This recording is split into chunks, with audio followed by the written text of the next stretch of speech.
International council of arts Canada, ये अब अजनबी नाम नहीं रहा। इसके रूह रवा शोएब नासिर, जिन्होंने इसको एक एतबार बख्श दिया कनाडा में। इन्होंने अपनी बड़ी कामयाबी के झंडे पाकिस्तान कराची में तो गाड़े ही थे, और यहाँ अपनी सलाहियतों से हम सबको मुतरफ कर दिया है। उर्दू अदब की जो ये खिदमत कर रहे हैं वो अपनी जगह, जो इनके मुस्तकिल पाबंदी के साथ मुशायरे और दूसरे अदबी प्रोग्राम होते हैं, वो तो अपनी मिसाल आप है।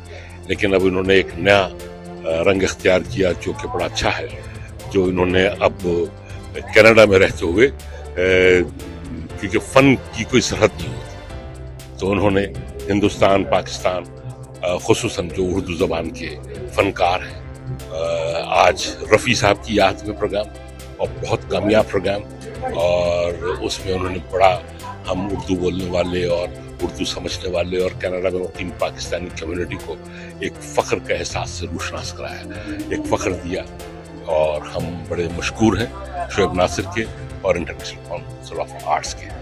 बहुत बहुत शुक्रिया, थैंक यू।